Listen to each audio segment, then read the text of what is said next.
It was a cold November night in 2021. San Francisco, the city of bridges and secrets, slept under a thin mist. Only the streetlights glowed, painting gold reflections on the wet asphalt. At exactly 2:15 a.m., the silence was broken by the sharp scream of an alarm. The red lights of Harper Jewelers flashed wildly, echoing through the empty streets. Within 3 minutes, the police arrived, but the thief was gone, like a shadow swallowed by the fog. The front glass window was shattered, and the jewelry cases were stripped bare. Diamonds, gold chains, watches, everything of value had vanished. Thomas Harper, the owner, 62 years old, a former soldier, stood outside trembling with disbelief. He said bitterly, "I served my country for 40 years, but I couldn't protect my own store." Detective James O'Neill and his partner Sarah Brooks arrived before dawn. They examined the scene in silence. No fingerprints on the counter, no footprints on the wet floor. Only one thing remained, a broken metal chain from a tool belt. "That's not jewelry," Sarah noted. O'Neill nodded slowly.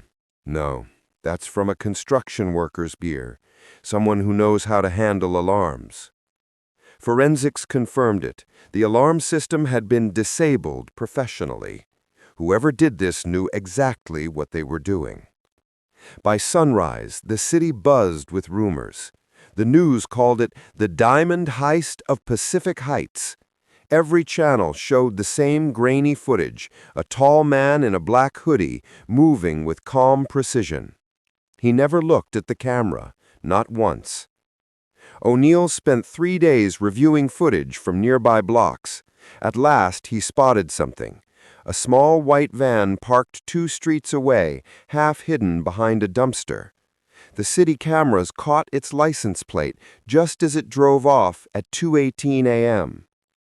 The van belonged to Miller Electric Services, recently shut down. One of its employees, Kevin Miller, age 27, had been fired a month earlier for borrowing equipment. When O'Neill looked deeper, the puzzle pieces began to fit. Kevin lived alone in a small apartment near the harbor. He had debts, no job, and an online gambling habit.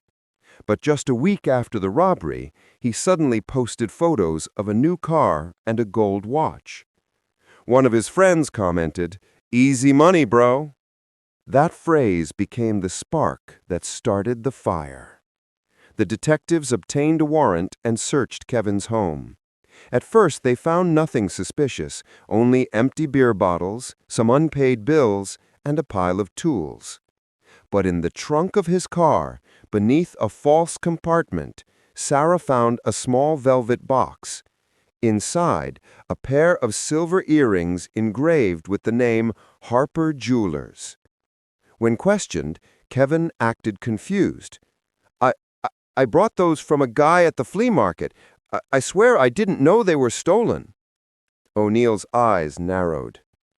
"Then why were your fingerprints on the broken glass?" Kevin froze. He had no answer.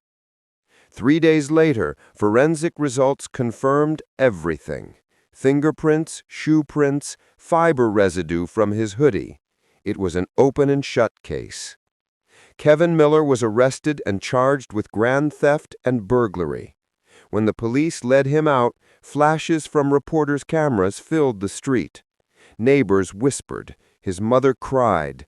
The city had its villain. But O'Neill wasn't satisfied. He felt there was something deeper, someone behind Kevin. "Criminals like him," he said to Sarah, "are tools, not masterminds." So they dug further.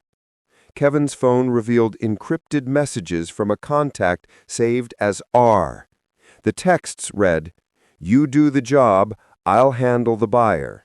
Use the van, don't get caught."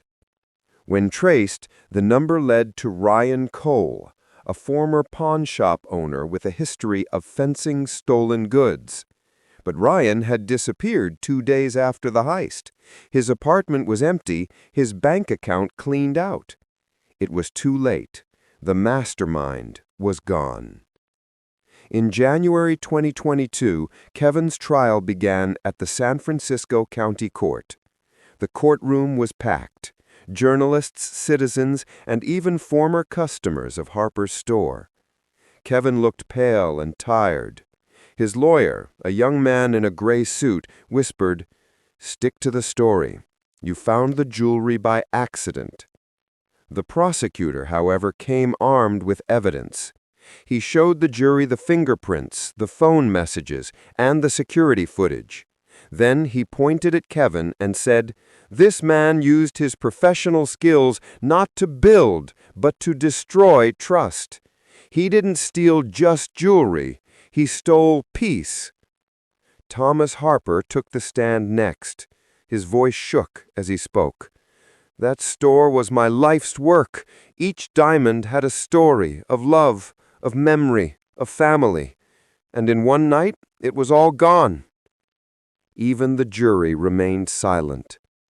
During the third day of trial, O'Neill presented a final surprise. He played a video from a nearby cafe's camera, footage the defense had never seen. It showed Kevin meeting Ryan Cole the night before the robbery. They were exchanging a folded piece of paper, a store layout. Kevin's face went white. He whispered to his lawyer, "He promised me it was just a fake job, a test." But the damage was done. The jury now saw the full picture. After 7 long days of testimony, the verdict was read. "We, the jury, find the defendant, Kevin Miller, guilty of grand theft and burglary." Kevin's head dropped. His mother began to sob. Even O'Neill felt a sting of pity. The judge spoke calmly. "Kevin Miller, you are sentenced to 7 years in state prison and ordered to pay $300,000 in restitution." Kevin whispered almost to himself, "I just wanted one lucky break, not this." A week after the verdict, O'Neill visited Thomas Harper's rebuilt store. The walls were brighter, the security stronger. Near the door stood a small sign, "Honesty is the most precious jewel of all." Thomas smiled faintly. "I lost a lot that night, but maybe I gained something too. Peace." O'Neill nodded. Then, looking out at the rainy streets, he said quietly, "Every story in this city starts the same, with a choice, and it always ends the same, with the truth." The lights of San Francisco shimmered once more across the bay. People hurried home under umbrellas. Life went on. But somewhere in the shadows of the city, another story was already beginning.